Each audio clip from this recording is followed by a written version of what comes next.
한국주차군 사령부가 이제 식민지를 조선이라고 표현했기 때문에 조선주차군 사령부로 바뀝니다. 조선주차군 사령부로 바뀐 이 용산 기지 안에 총독의 관사까지 두게 됩니다. 용산이라는 병영이 조선군 한반도의 일본군 최고의 지휘부가 있는 곳이자 사령관의 관저이자 총독의 관저가 있는 곳으로서의 건물이 이곳에 등장하는 겁니다. 1910년대는 일본의 입장에서 갑자기 통치력이 완벽히 되는 거 아니잖아요. 식민지 지배를 털을 닦는 작업을 해야 될 거 아니에요. 그런데 전국의 일본인 관리들이 다 가거나 지방에 있는 모든 면 소재지에 있는 지역까지 다 가서 행정력을 발휘할 만큼의 인적 풀이 완비된 상태에서 조선을 장악한 게 아니지 않습니까?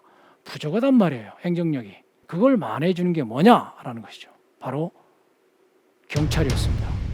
경찰은 경찰인데 헌병경찰이었습니다. 헌병경찰이란 뭐냐라는 겁니다. 화면에 나와 있는 헌병경찰은 여러분 보시면 복장이 두 가지가 있음을 알 수 있어요. 군인의 복장과 그냥 일반 경찰의 복장이 섞여서 서로 같이 사진을 찍고 있습니다.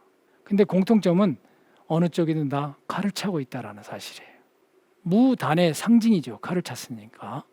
그런데 제가 여러분한테 더 주목하게 봐달라고 말씀을 드리고 싶은 것은 저 건물에 있는 팻말입니다. 화면 좌측에 있는 것은 함경북도 경무부예요. 우리 같으면 함경북도 경찰서가 되는 거죠. 도경찰서예요. 오른쪽은 경성헌병대 본부입니다. 다시 말하자면 함경북도의 최고의 경찰 기관과 함경북도의 최고의 헌병대 기관이 같은 건물을 쓰고 있는 거예요. 동시에 경무부장, 도경무부장과 헌병대 본부장은 같은 한 사람이었습니다. 헌병장교가 맡고 있었어요. 헌병장교가 민간인 경찰까지 통제하고 있었단 말이에요. 헌병장교가 군인의 경찰인 헌병을 통제하면서 업무를 지시했단 말이죠. 어떤 업무냐라는 것이죠. 헌병경찰이 맡고 있는 업무는 매우 광범위했습니다. 행정력의 부족을 메워야 했으니까요. 출생신고로부터 사람이 죽어서 묘지를 선정하는 문제까지 모든 것을 다 관여했어요. 쉽게 말하면 태어나서 죽을 때까지 헌병경찰의 손아귀에서 벗어날 수 없었다라는 것입니다. 이게 헌병경찰제의 특징입니다. 군사력을 앞세운, 완력을 앞세운 경찰 통치를 통해서, 무단 통치를 통해서 조선의 지배를, 기반을 닦아나갔다라고 볼 수 있습니다. 이런 와중에 한반도에 있던 일본군에 매우 큰 변화가 일어납니다. 화면에 나와 있는 이 사진은 우측에 이 건물의 입구의 문에 세워진 팻말에 보면 제19사단 사령부라고 써 있습니다. 그거야 이전에도 사단 사령부가 있었지 않습니까? 주차군, 한국 주차군, 조선 주차군 사령부 밑에 사단들이 와서 있었지 않습니까? 라고 말할 수는 있는데 제가 여러분한테 말씀드리고 싶은 거는 그때가 달랐다라는 거예요. 19사단 사령부는 조선에만 있는 사단 사령부였다라는 거예요. 이전하고 어떻게 달랐냐라는 겁니다. 이전에는 일본 본토에 사단이 있었습니다. 예를 들면 동경을 중심으로 한 근위사단, 예를 들면 1사단이죠. 라든지 특정 지역에 있는 9사단, 6사단, 7사단처럼 다 나라면 나라, 교토면 교토, 오사카면 오사카마다 사단이 지역에 주둔하고 있었단 말이죠. 그런데 이번에는 9사단에서 조선에 가서 좀 근무 좀 해. 그러면 사단이 전체가 이동을 해서 조선에 왔던 거예요. 물론 사단 본부나 건물이나 이런 건 다 그대로 본토에 남겨놓고요. 그리고 일정한 근무 기간이 끝나면 다시 돌아와요. 그럼 대신에 이제 또 다른 사단이 가는 거예요. 이렇게 1년에서 2년, 마지막에 제도로 정리된 게 2년마다 바꾼다라는 거였는데 파견 근무 형태로 부대가 이동하고 있었습니다. 1년에 내지는 2년에 한 번씩 10,000명에서 20,000명의 병력이 왔다 갔다 한다고 생각을 해보세요. 일본의 입장에서는 예산은 예산대로 들지만 교육, 훈련, 전투 대비, 보급 여러 가지가 복잡했겠죠. 그래서 일본 육군의 러일 전쟁 이후에 특히 한국병합 이후에 수건 사업 중에 하나가 뭐였느냐? 조선에 그렇게 이동 안 해도 되는 사단을 설치하는 거였어요. 19사단은 바로 그러한 첫 번째 사단이었습니다. 1916년에 용산에 19사단이 설치되고 그 사단사령부 개청식을 여는 날에 찍은 사진이 화면에 나와 있는 이 사진이 되겠습니다. 16년에 19사단을 편성해서 조선에 두었고요. 3.1운동이 한참 와중에 있는 19년에 20사단을 편성합니다. 그래서 용산에 있던 19사단은 저기 함경북도 나남으로 가고요. 20사단이 용산에 머무르게 됩니다. 자, 이거를 두 개의 상주사단 체제라고 이야기합니다. 제가 앞서 여러분한테 한국주차군사령부, 조선주차군사령부에서 주차라는 단어를 썼죠. 근데 이때부터는 그 단어가 빠지는 거예요. 왜? 상주하니까. 2년마다 파견되지 않으니까. 그건 일본군이 군대를 운영하던 표현 방식이기 때문에 제가 그대로 쓸 수밖에 없었습니다. 그래서 19사단과 20사단을 지휘하는 지휘부가 조선주차군사령부에서 조선군사령부로 바뀌게 됩니다. 1918년입니다. 그래서 조선은 이제부터 해외 유일한 대만, 여순대련, 사할린, 조선, 일본의 군대가 상주했던 지역에서 유일하게 상주사단이 있는 지역이 식민지 조선이 되겠습니다. 그만큼 일본에게는 1910년대 시점에 조선을 안정적으로 확보하는 게 얼마나 중요했는가를 이 군대의 편성에서 알 수 있습니다. 그래서 상주사단이 19사단이 편성된 이후에 일본군의 한반도 배치 방식을 보면 상대적으로 조선주차군의 전체적인 배치에서 배치의 집중이 북쪽에 치중되어 있음을 이 지도는 알 수 있습니다. 연대 간의 배치의 구분이 관할구역의 구분이 모두 5개로 되어 있는데 북부 지역에 3개가 있고 중부와 남부 지역을 2개가 관할하고 있어요. 엄청난 병력의 편중인 거죠. 상주사단을 편성한다는 거, 조선에 2개 사단을 두기로 했는데 우선 19사단을 편성하고 19년에 20사단을 편성하는 이것은 막대한 예산이 든단 말이에요. 이 돈이 어디서 났을까요? 예를 들어서 러일전쟁 때 일본군이 쓴 전쟁 예산이 15억 엔입니다. 15억 엔 중에 7억 엔을 채권을 사서 전쟁 비용을 감당합니다. 그럼 채권을 누가 사줬느냐? 영국 등이 사줬어요. 다시 말하자면 일본 자신의 경제적인 능력으로 러일 전쟁을 감당할 수는 없었던 거죠. 그런 일본이 어느 날 갑자기 사단 2개를 만들어요. 러일 전쟁 이후에 긴축을 하기 위해서 엄청 100만 명이 넘는 병력을 줄였단 말이에요. 20만 명 후반대로 줄였어요, 병력을. 그런데 갑자기 사단 2개를 신설한다? 돈이 어디서 나왔겠냐라는 거예요.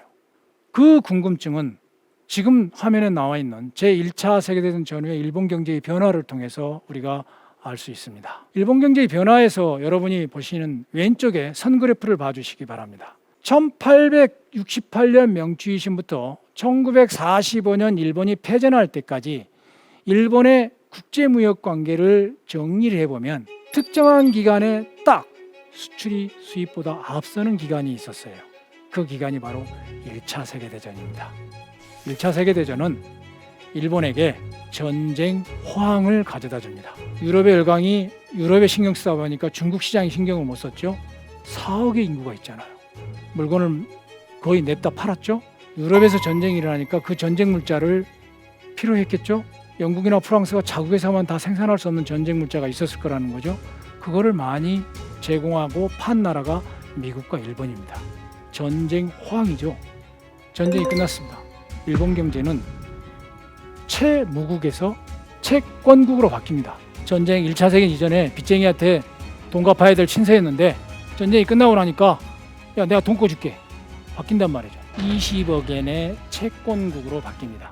19년에 일본은 분명히 공업 중심 사회로 확실히 바뀌었습니다. 2차 산업과 3차 산업의 비중이 많이 늘었습니다.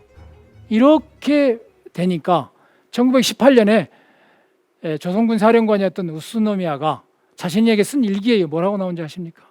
자기가 연말 보너스를 받았다고 썼어요. 그게 바로 1차 세계대전의 결과인 거예요. 그런 돈이 2개의 사단을 편성할 정도로 가는 거죠. 자, 사단을 편성하려면 건물을 많이 지어야 됐습니까? 새로운 땅도 필요하잖아요. 그래서 용산을 포함해서 러일 전쟁 직후에 전국에 설치되었던 병영들을 확장 공사 내지는 신축 공사를 하는 과정에서 화면에 나와 있듯이 크게 여러 건물들을 많이 짓기 시작합니다. 그 대표적인 곳 중에 하나가 용산이 되겠습니다.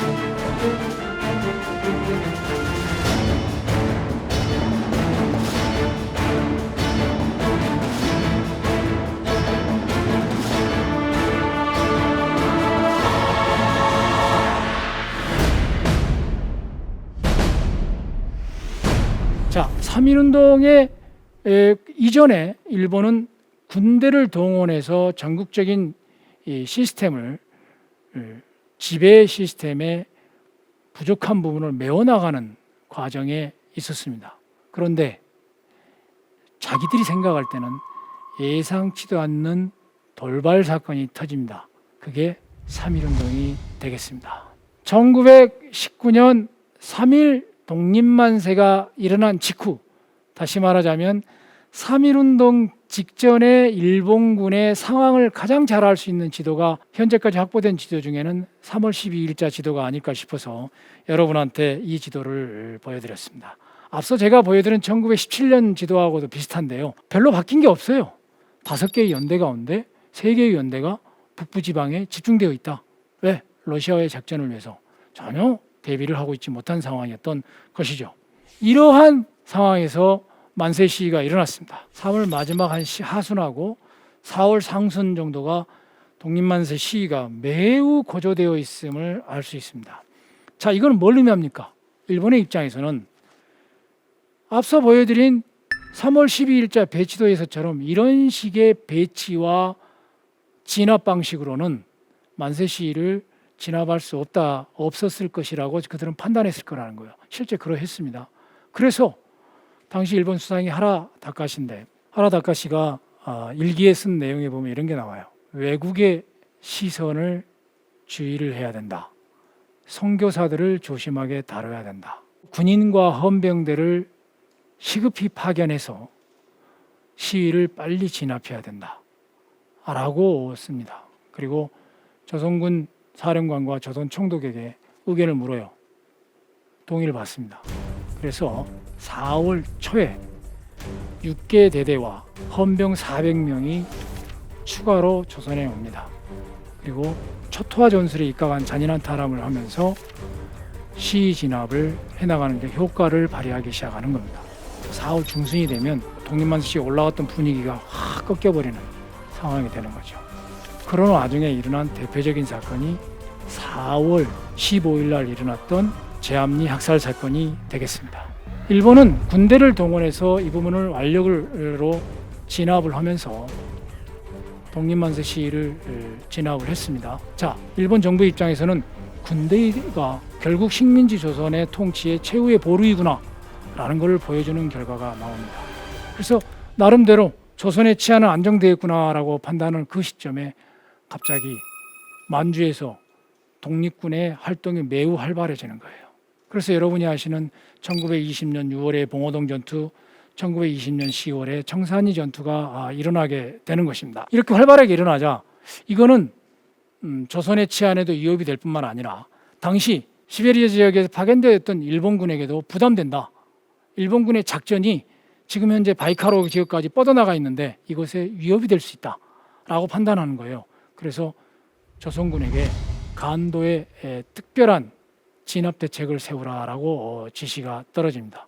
실제 조선군도 이걸 좌시하면 안 되겠다 싶어가지고 조선군, 조선총독부, 시베리아에 파견되어 있던 군 지휘부들이 모여서 이걸 어떻게 하든지 독립군을 제압해야겠다라고 서로 합의를 보고 간도지방 훈련선인단 진압 초토화 계획을 세웁니다.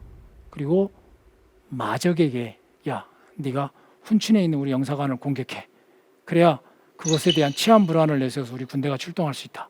라고 하는 계산에서 마적을 돈을 줘서 마적이 훈춘에 있는 일본 영사관을 공격하게 만들죠. 다른 한편에서는 일본 중국 만주 지역 군벌에게 장항량 군벌에게 야, 니네 뭐하냐? 독립군 진압해라. 자꾸 외교적인 압력을 넣는 두 가지 방식을 취했던 거죠. 그래서 9월에 1차로 훈충영사관이 습격되자 바로 조선군이 출동을 하는 겁니다. 자, 우측 지도에 있는 부대는 좌측에 있는 표에 있는 3개의 지대와 또 하나가 사단 직할부대라는 건 무산수비대라고 되어 있습니다. 이 4개의 부대가 역할을 분담해서 담당 구역을 정해서 독립군을 토벌하고요. 이 지대의 바깥에 관동군하고 블라디보스토크에서 파견된 군대가 외곽을 배치를 해서 북간도 지역을 탈출한 독립군을 잡아내는 군사작전을 합니다. 화면에 나온 이 사진은 바로 그 와중에 사살당한 조선인들의 시체가 되겠습니다. 일본은 이때 얼마나 그 잔인하게 진압을 하냐 하면 한 마을을 습격을 해서 마을 주민을 모아놓고 제압리 때처럼 죽입니다. 죽이고 그냥 갔어요. 시체가 있을 거 아닙니까? 이게 문제가 될 것 같아요. 다음날 옵니다. 와가지고 그 시체들을 다시 다 소각해요. 증거인멸을 하는 정도로 이중살인을 할 정도로 잔인하게 토벌을 해서 독립군들이 이 일본군의 군사작전을 피해서 러시아 땅으로 넘어가게 되는 거죠. 그래서 독립군은 역량을 보존할 수는 있었습니다. 일본군은 북간도 지역에서 독립군을 몰아내면서 북간도 지역의 치안을 자신들에게 유리하게 방향으로 확보했지만 독립군의 선멸에는 실패했던 거죠. 1919년 3.1운동 이후에 일본군의 조선에서의 움직임 가운데 매우 중요한 변화가 한 가지가 있습니다. 헌병경찰제가 폐지되고 보통경찰제로 넘어갔다는 겁니다. 다시 말하자면 헌병은 더 이상 민간인을 수사하거나 검거하지 않는다라는 것이죠. 군인의 경찰로서 남는다는 것이죠. 이거는 헌병의 영역만이 아니었습니다.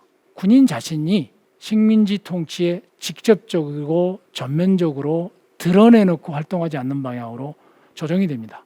쉽게 말하면 국방의 임무만 담당하는 방향으로 가는 거죠. 국방의 임무만 담당하는 방향으로 가는 이 엄청난 변화에서 조선군이 가장 신경을 썼던 게 뭐냐? 압록강과 두만강의 국경 경비였습니다. 독립군이나 마적이 강을 건너서 오지 못하도록 하는 거였어요. 치안을 확보하는 거였겠죠. 1920년도부터 항일 무장부대가 압록강과 두만강을 건너서 국내에 들어온 횟수를 27년까지 통계표를 내놨습니다. 3.1운동 직후에요. 20년, 21년, 22년, 23년은 나름 매우 활발합니다. 하루에 최소 한 번 이상은 무장부대가 국내에 들어왔으니까요. 그래서 일본군과 전투하거나 파출소를 공격하거나 친일파를 공격하는 일이 벌어지니까요. 자, 이걸 좌시할 수 없을 거 아닙니까? 국경 경비를 담당하고 있는 일본군은 어떻게 해야 됐을까? 국경 수비대만을 별도로 만듭니다. 독립된 부대는 아니었습니다. 함경북도, 평안도, 평안북도, 함경남도를 관할하는 연대 안에 국경수비대만을 별도 정원으로 관리합니다. 이것은 일본의 매우 꼼수였어요. 왜? 1차 세계대전이 끝난 다음에 전 세계는 군비축소의 분위기가 있었거든요. 그런데 국경 경비를 위해서는 정상적으로 이야기하면 독립수비대를 만들어야 되는 거죠. 만들지 않았어요. 부대를 하나 새로 만든다는 것은 그 흐름에 역행되어지는 거고 그건 열강에 의해서 서구 열강에 의해서 간섭받을 수 있는 사항이기 때문에 그래서 연대 안에다 국경수비대를 만들었습니다. 그래서 국경수비대를 압록강과 동항부에는 적극적으로 배치하는 움직임을 보였습니다. 또 하나가 국경수비대 배치만으로는 쉽지 않아요. 왜? 직접 만주로 이제는 가기가 더 부담스러우니까. 그래서 중국 정부에게 요구를 합니다. 우리가 지명하면 네가 잡아주라. 그럼 우리 안 넘어갈게. 우리 국경 안 넘어갈게. 이렇게 되는 거죠. 그래서 중국의 입장에서는 주권에 대한 침해 내지는 일본과의 외교적 마찰을 다 줄일 수 있지 않습니까? 그래서 그럼 그렇게 하마 해서 맺어진 조약이 삼시협정입니다. 그래서 앞서 내 표에 보시면 1924년을 고비로 갑자기 국내 진격 횟수가 확 줄어듦을 알 수 있어요. 이게 국경 수비의 강화와 삼시협정이라는 미스야 협정이라는 협정의 효과로 나타나는 겁니다. 조선에 있는 일본군의 제1의 임무가 일본 육군의 제국 국방방침에 표시되어 있던 제1의 적이 러시아군이었으니까 소련군에 대한 대비를 위한 군대로서의 조선군의 임무에 충실하는 방향으로 조선군의 위치가 1920년대로 가면서 정리되어진다라고 보시면 될 것 같습니다. 군대를 앞세운 침략과 학살 행위는 일본의 침략 방식이었습니다. 일본은 우선 군대를 앞세워서 한반도에 진출하는 방식으로 침략을 했습니다. 다른 나라와의 두 차례의 전쟁, 즉 청일 전쟁과 러일 전쟁을 통해서 그러한 침략 방식을 정당화했고 확장했습니다. 한반도에 거주하는 사람들의 저항은 무력을 앞세웠기 때문에 더 거셀 수밖에 없었습니다. 일본군은 조선인을 앞세워 조선인을 탄압하는 방식도 취했지만 저항하는 사람을 완력으로 포갑적으로 제압하는 방식을 더 우선했습니다. 심지어 사람을 죽이면서 즐기는 경우도 있었습니다. 동학농민군, 의병, 만주의 독립군, 1930년대 항일 유격대의 저항 때도 마찬가지였습니다. 일본의 제국주의는 제노사이드의 반복된 모습을 보여주고 있습니다. 그것은 개인적, 일회적, 우연적인 결과가 아니라고 봐야 됩니다. 지금까지 대한민국 최고의 강연 최강 1교시 역사학자 신주백이었습니다. 고맙습니다.